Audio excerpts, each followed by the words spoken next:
Hello दोस्तों, कैसे हैं आप सब लोग। मैं केडी भारती आज आपको स्ट्रेंथ ऑफ द मटेरियल पढ़ाने की कोशिश करूंगा।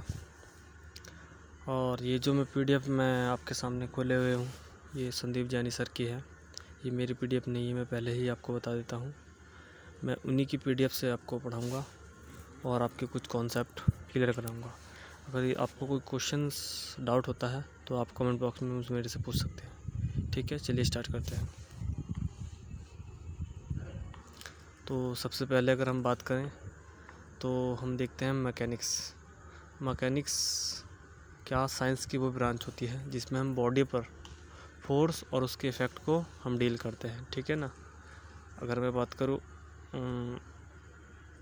ये तो मैकेनिक्स क्या चीज़ है, branch of science deals with the body of forces and there effects on the body. ठीक है ना, कोई बॉडी है उस पर फोर्स के क्या इफ़ेक्ट पड़ता है, ये चीज़ हम इसमें जो है पढ़ेंगे, स्टडी करेंगे।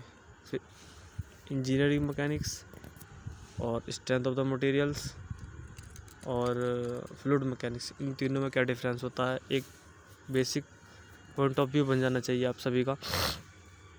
तो मैं आपको बता दूं, इंजीनियरिंग मैकेनिक्स क्या होता है कि इसमें हम कोई रिजिड बॉडी होती है और रिजिड बॉडी पर जब हम फोर्स लगाते हैं तो उस रिजिड बॉडी में क्या क्या इफ़ेक्ट आते हैं। तो कोई बॉडी, रिजिड बॉडी जो है वो बॉडी होती है जिसमें क्या है कि वो डिफ़ॉर्म नहीं हो सकती, उसकी साइज़ एंड शेप जो है चेंज नहीं हो सकती। उस बॉडी को हम क्या कहते हैं, रिजिड बॉडी कहते हैं। ठीक है ना। तो branch of science that deals with the study of forces and there effects on a rigid body. ठीक है, किसी रिजिड बॉडी जो डिफॉर्म नहीं होगी उस पर अगर हमने फोर्स लगाया तो क्या होगा, बॉडी तो डिफॉर्म होगी नहीं, तो वो क्या होगी, या तो बॉडी की डिस्प्लेसमेंट होगा, बॉडी एक स्थान से दूसरे स्थान पर जाएगी, या फिर बॉडी में क्या होगा, वेलोसिटी आ जाएगी या एक्सेलरेशन आ जाएगा। एक्सेलरेशन मतलब कि बॉडी की स्पीड घटना या बढ़ना, तो उससे रिलेटेड आप रिलेट कर सकते हैं एक्सेलरेशन का। ठीक है ना। अब स्ट्रेंथ ऑफ द मटेरियल को हम डील कर सकते हैं, branch of science that deals with the study of force and their effect on deformable body. मतलब इसमें क्या हम पढ़ते हैं, कोई डिफॉर्मेबल बॉडी है, उस पर हमने जैसे कि फोर्स लगाया तो वो मूवमेंट तो नहीं हुआ बॉडी में, लेकिन बॉडी के अंदर कुछ इंटरनल फोर्सेस जनरेट हो गए, है ना, जिसे हम स्ट्रेस और स्ट्रेन बोलते हैं। ठीक है ना। बॉडी की साइज, और अगर बॉडी में इंटरनली स्ट्रेस जनरेट हुआ तो उसे हम स्ट्रेस कह देंगे, इंटरनली फोर्स को स्ट्रेस कह देंगे। बॉडी डिफॉर्म होगी तो उसे स्ट्रेन कह देंगे। ठीक है ना।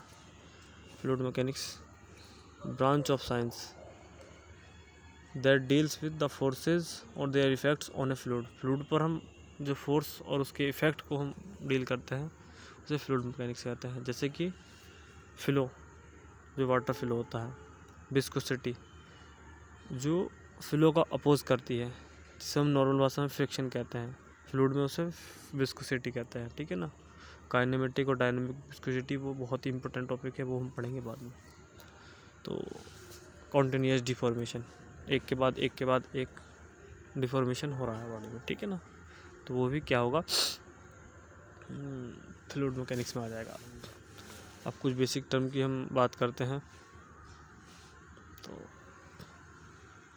एक होता है प्रिज्मेटिक बार क्या होता है कि जैसे ये क्रॉस सेक्शन है बॉडी का, ये क्रॉस सेक्शन है, तो इस पूरे क्रॉस सेक्शन के थ्रू बॉडी की जो लेंथ है, पूरी जो लेंथ के थ्रू बॉडी का जो क्रॉस सेक्शन है वो सेम है। अगर बॉडी को हम यहाँ से काट दें और क्रॉस सेक्शन ऐसे बन जाए तो ये क्रॉस सेक्शन एरिया और ये क्रॉस सेक्शनल एरिया दोनों ही सेम होंगे। मतलब through out the length cross sectional area will be same.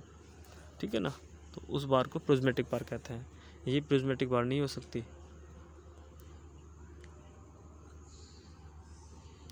ये प्रिज्मेटिक बार नहीं है, क्योंकि एरिया यहाँ कुछ और है और यहाँ कुछ और है। ठीक है ना। अगर यहाँ मैं बात करूँ, ठीक है, यहाँ सेम हो सकता है, यहाँ सेम हो सकता है, लेकिन यहाँ बदल गया एरिया, तो ये एक प्रिज्मेटिक बार नहीं है। ठीक है ना।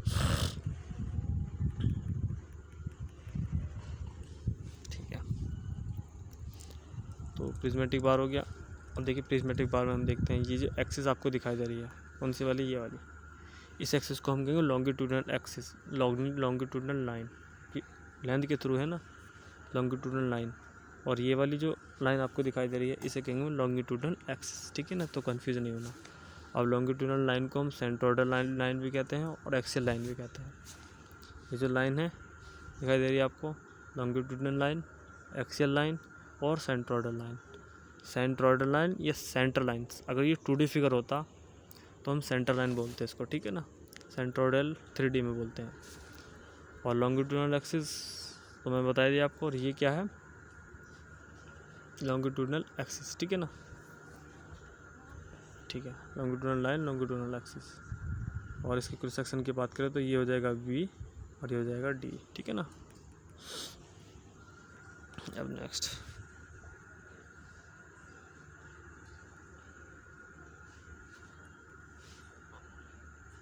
अब कुछ प्रॉपर्टीज़ हैं, सॉरी, तो चलिए इन्हें भी देख लेते हैं एक बार क्या है।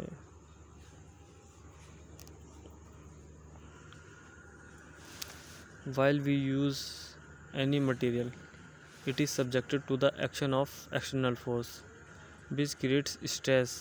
This that causes deformation. इस लाइन का क्या मतलब हुआ भाई?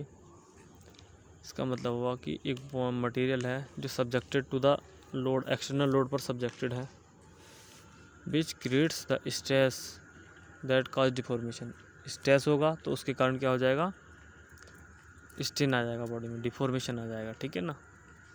To keep this stress and deformation within permissible limit या elastic limit, it is necessary to select the suitable material for components of various design, and knowing their properties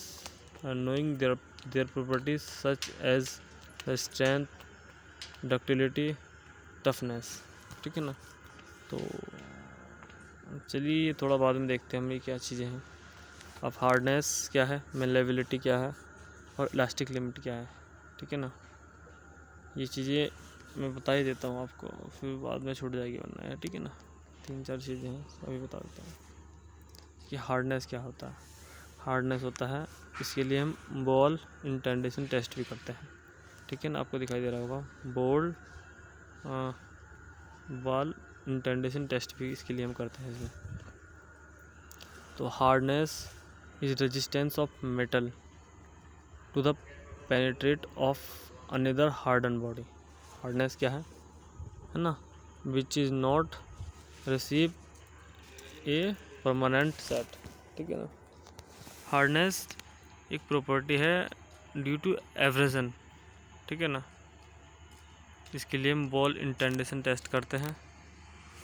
ball इंटेंडेशन test इसके लिए हम क्या करते हैं,